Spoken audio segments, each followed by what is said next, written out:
I sit here with sadness today to report to you that I'm incredibly disappointed in one of my all-time favorite fighters, my brother, Floyd Money Mayweather. I'm disappointed. I really am disappointed. The thing is that Floyd is what they call an independent contractor. And what happens is that when you become an independent contractor, Skip, if you make $230 million, they give you two checks or a check for $230 million. It is up to you to take out the deduction and make sure state, federal, and whatever else needs to be deducted is paid to the Internal Revenue Service. Floyd, you made $230, and I get it, Skip. I can just imagine getting a check for $230 million. Like, hold on. Yeah, we don't want to talk about that.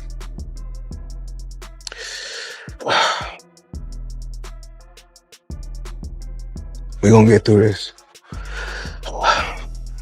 Floyd Mayweather Jr. was once seen as an untouchable legend in boxing. With 50 victories and 0 defeats, he built a reputation as one of the greatest fighters in the history of the sport. Along with his undefeated record came enormous wealth, massive pay-per-view fights, and a brand built around the image of complete dominance. Mayweather proudly called himself Money Mayweather, presenting a lifestyle filled with luxury cars, private jets, designer watches, and stacks of cash. For years, it seemed like his empire was unstoppable. However, in recent times, that powerful image has started to face questions. There have been controversies involving tax issues, business disputes, unpaid fighters, and even questionable cryptocurrency promotions. Now, a supposed $42 million Manhattan real estate deal has added even more skepticism. What once looked like a perfect financial empire is starting to show cracks, and some critics believe Mayweather may now be chasing opportunities just to maintain the image of endless wealth.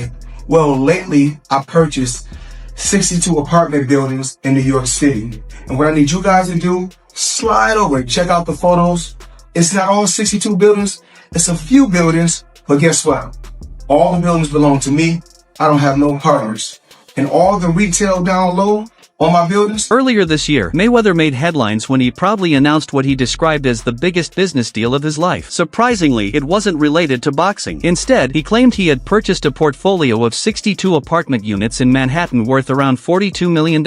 According to Mayweather, this investment proved that he was not only a champion fighter but also a serious businessman building a real estate empire. The announcement created a lot of attention, as fans saw it as another example of how Floyd was expanding his wealth beyond the boxing ring. However, the excitement quickly turned into confusion when journalists and analysts began examining the details of the deal. And I'm pointing like this because all of them, we're in New York City right now. We're in Manhattan. That's what we do. Come on. You know what we do?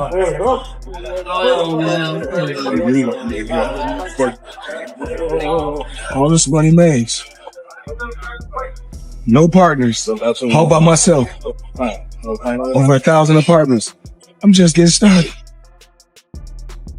Reports soon raised serious questions about the legitimacy of the purchase. According to Business Insider, property records showed no official ownership transfer connected to Mayweather. In other words, none of the buildings he claimed to buy were actually listed under his name in the official documentation. The situation became even more suspicious when the non-profit group connected to the properties, NYC Housing Partnership, stated that they had never been informed about any pending sale involving Mayweather. If the deal was truly real, people expected there to be clear records and confirmations, but those seemed to be missing. What's so disappointing with me, Skip? Floyd Mayweather has gone through this before.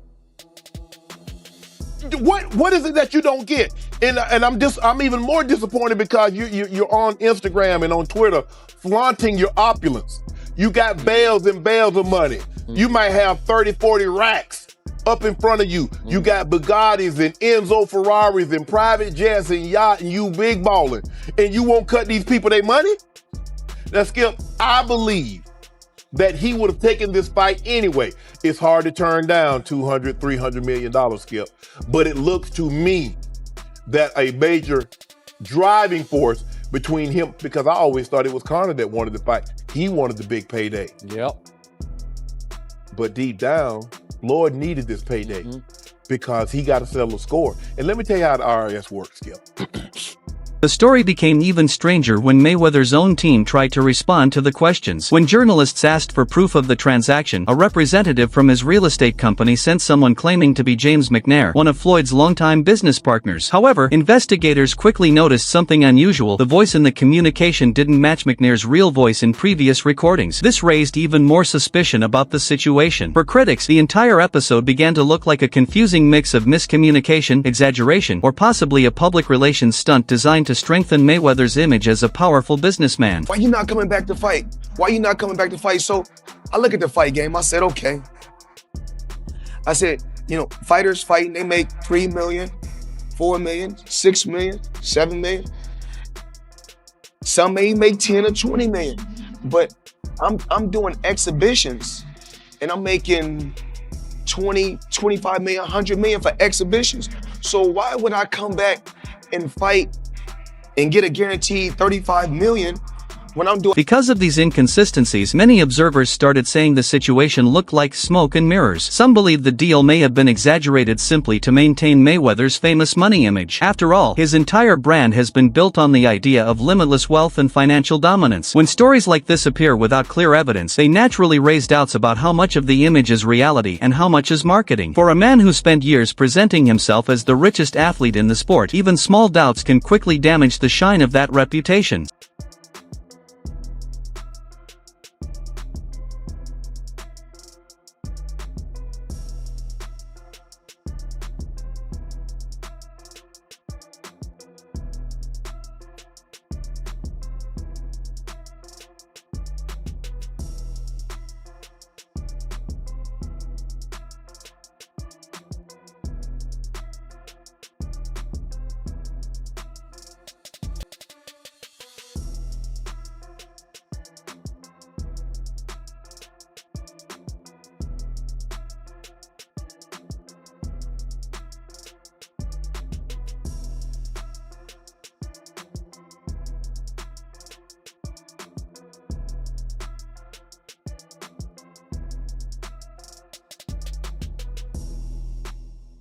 This is not the first time Mayweather's finances have been questioned. One of the most famous examples happened in 2017, shortly before his massive fight with Conor McGregor. At that time, reports revealed that Mayweather asked the IRS for additional time to pay a significant tax bill. Critics found the situation ironic because Floyd was constantly posting photos of huge piles of cash on social media while simultaneously requesting more time to settle his taxes. Over the years, he has faced multiple tax liens and financial disputes, creating a pattern that makes some observers question how stable his finances truly are.